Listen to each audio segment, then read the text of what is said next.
Bye week, lots of good work done on the road recruiting as well. Got some good work done there as well. And looking forward to getting our fans back in the stadium. They did such an awesome job last time we were there, providing a great atmosphere and giving us an advantage. Looking forward to seeing them again as we get to play our Friday night game on national TV against Cal. So open to questions. All right, first question, James Crepia from the Oregonian.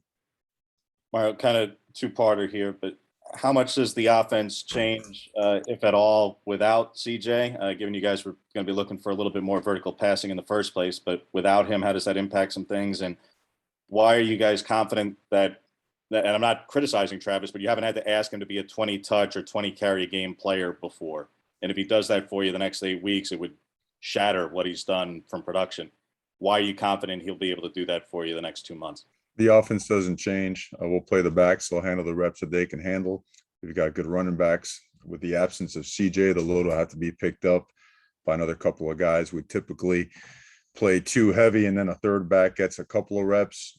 It'll be somewhere divvied up between 3 guys. The actual percentage of carries will be determined by how each particular back can handle it, starting with Travis, which he's handled it really well. He's bigger, he's stronger, and he's done a great job for us. So we expect him to play excellent football. Matt Preem, 24/7 Sports. Yeah, Mario, there's a report that Joe Moorhead could be back this week. Is that accurate? Well, he's trying to. I know he's healing up. He's certainly the first and foremost, we want to get healthy and to be well. And he's progressing. He's certainly involved with what we have planned, just like last week. If the game plan doesn't change, I mean, we have an offense. We're not going to scrap in the middle of the year. So, but he is healing up, day by day, and we'll see where we are midweek. But he's certainly involved in the game planning part of it, and we'll see where we are later in the week. Jeff Ferrado, Cal Sports Report. Coach, from your view, what are you seeing in Cal this year, and are you surprised they haven't been more successful given all the people they had coming back? Well, they're a good football team, a lot of good players, and certainly they had success against us last year. So, we're focused on them and the fact that they do have a lot of really good players. We feel like they're really physical and disciplined. They play really, really hard. They're really good tacklers in space. They don't allow much stuff to get behind them. They've got explosive players on offense, defense, and special teams. So tremendous amount of respect for them, their program, their coaching staff. Can you talk about how Tim DeRuyter's done for you guys?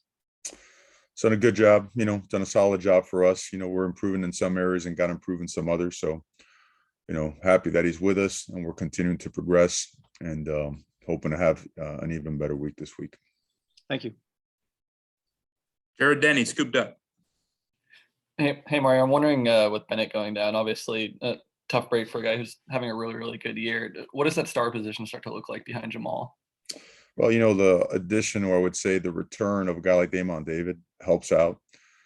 Jamal, who is now seems to be in football shape and more along the lines of what he was, a year ago, now that he's gotten more reps. The thing is, Bennett was playing at a really high level. I believe he was the National Player of the Week when he did get injured. So that was a tough one because, between him, Steve Stevens, he's playing good football as well. Verona obviously played really good ball. We had some plans to get all those guys on the field at the same time. So that plan has to be scrapped while at the same time, other guys getting work at those positions. Jeffrey Bassa has been very unselfish in helping us by playing linebacker. He's a big guy, so he could handle it. So that's why the return of Damon David is so important. He provides depth and a guy that we feel very confident that could go in there and play. Is the plan for Bassa to stick at weak side linebacker then? Well, just for the season. He's an excellent nickel. He's an excellent safety. And the guy really, really smart, learns football well, adjusts well. He's physical. So he was, it's just, again, a very unselfish move. We're glad that we have him with us because he's doing a great job. Every week he just gets better and better with the reps that he gets. But that is a move for the year. James Crepia. Kind of follows nicely with that, Mario. Just going back a bit, the 2-minute defense in the last game and just the thought process of sticking that Tim didn't go with dime as much, but how much did you mentioned kind of a lack of availability there? Did personnel availability in the secondary play into that? And just the general thought process of either going with dime in that situation or not, and how that might change going forward in those sort of situations. Well, nickel and dime calls are real similar, and the cover techniques that are used are almost identical. The body types that were in there, they're all of equal ability. I don't see a nickel and dime being a difference. Not having Triquez in there, he was ejected for what they said was a targeting call, which again, whatever there. But the fact that technically being, you got to play leverages the right way. And we got beat on a lot of in cuts on that last drive. And we certainly, there were a lot of penalties on that last drive, some that we can avoid and some that, whatever. So we got to certainly do a much better job, because 19 plays previous to that drive, 5 straight, we had held them to about 11, 12 yards of total offense. And that's the way we're supposed to be playing. And on the last drive, we didn't. So we got to hold ourselves accountable as coaches, teach it better, call it better, adjust from a leverage standpoint, whatever way we have to prevent that result. Matt Preem. I know you said the staff went out recruiting, but how did the team use this bye week? Sometimes teams prepare for the next opponent 2 weeks out. How did you guys use your time? It was really well. We made a decision that the whole thing was going to be focused on improvement, and in a couple different ways. One of them being from a health standpoint. We have to get some guys back, so we had to be smart. Typically, bye weeks for us, it's rock 'em, sock 'em now. We're in full pads every single day. We didn't have enough bodies to go full pads every day, but we went enough where we got the right kind of work in.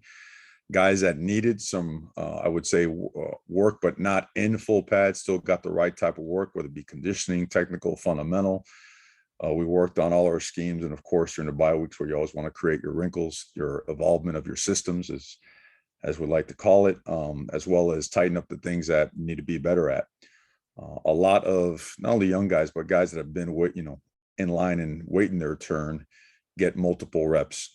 And the reps, they really added up. You saw some improvement. A lot of guys that we're counting on to step up that have played some or that have played very little, if at all, but got multiple reps, thinking that those guys are either going to get more reps or going to get their first action in the coming weeks with our situation, and really everybody's situation around the country, right? You're going to see a lot of players play in the second half of the season that probably didn't play in the first half of the season around the country due to the use of the red shirt rule, due to injuries, roster adjustments, betterment, player development. So all those things I think, play a role in who gets to get significant snaps as the season rolls on.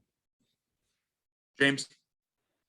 Was going to ask about this regardless of the 2 targeting calls last game, Mario, but there's obviously this discussion going on in the background about evaluating targeting, evaluating how it's administered, whether there's going to be a targeting 1, targeting 2, and putting intent into the rule, and no one knows how that'll be legislated necessarily.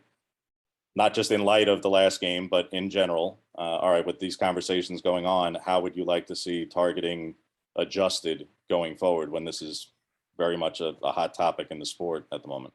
Sure. I think anything should be officiated with consistency, that being number 1. Let me go back. That should be number 2. Number 1 should be player safety. So that always needs to be number 1. Number 2, consistency, right?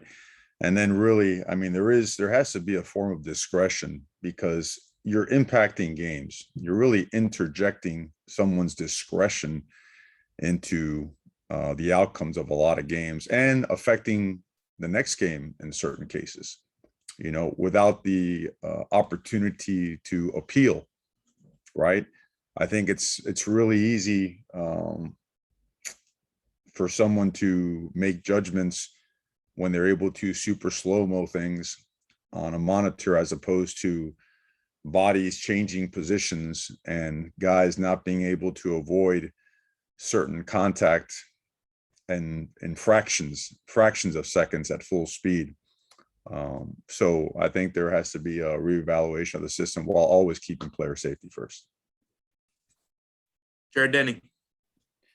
When you guys were evaluating Anthony through 5 games, I know you said last week that you believe he's going to continue to improve, but what are some of those areas that you think he still needs to improve in and is going to It's improve? the same stuff we've talked about. There's certain things he needs to improve upon and certain things that he's done really well, and we've got to get better. It's the exact same thing. James. This game specifically, Mario, Cameron Good is obviously don't need to remind you guys what kind of impact he can make. How do you go about trying to minimize the impact that probably their most disruptive playmaker on defense can have on a game? I think he's as good of a edge player and disruptive force as you'll find in the country. I say that without any reservation or hesitation. Just watching him on film, just different. His ability to, change direction, beat tackles and tight ends underneath with power, set edges, win the one-on-one, split double teams, redirect, play the dive, play the quarterback, hunt down and chase down wide zone from the backside. This guy, he impacts the game in every way imaginable. This guy's really an elite player, and you've got to be aware of where he is, all the time. That being said, they've got other really good players as well. They do a great job up front. They're very well coached, very disciplined, and they've done a really good job, handling the run. Matt Preem. Your offensive line has helped this run game be really good, one of the best in the conference. Your scoring offense is best in the conference. Just your thoughts on their development, from week 1 to now going into your 6th game of the year. Yeah, honestly, man, we just got to keep getting better. I don't think anyone on our team is looking for praise, and not saying that we, don't deserve credit for, improvement and everything else. I just think we're at the point where every ounce of focus is just on, hey man, let's go get better. We did that during the bye week. We feel like our focus is strong, and it has to be that, you learn lessons along the way, especially when you sit back and you watch college football yesterday. You realize how difficult it is to win football games, and how you're never out of it, right? You're never out of it one way or the other. And I say all this just to kind of go back to the question and realize that the focus has to be on what you're doing right now to improve, so that you have more success on a play-by-play basis. Stack those plays. Now you stack your quarters and you end up having good ball games. But that's been the focus. I'm glad that we're having more success up front. I'm sure Coach Murball, the last thing he wants is any kind of, praise for those guys. He just wants them in that mindset where, we got a long ways to go. We are improving, but miles to go, miles and miles to go. Let's go to Luciano with End Zoners. Hey, Coach, hope you're doing well. A little follow-up on this. Do you think it's more likely that we start seeing 2 lost teams in the playoffs nowadays? I couldn't tell you. Our focus has everything to do with the right now. I know there's a lot of scenarios out there, and obviously that's a huge part of the season in college football as the season progresses. But as of right now, really, I really have no idea how that would play out. James. The other policy matter that's come up, Mario, that basically passed is the expansion to the signing class this year up to 32 if you have the departures. I have no idea how that may or may not impact you. You've always talked about trying to sign the max and see where things go. Your initial thoughts of how that might or might not impact you, as you were just out recruiting this past week during the bye week, expanding the class potentially. I mean, it does require guys leaving to do that, but how that might impact you guys and your plans for this year's signing class.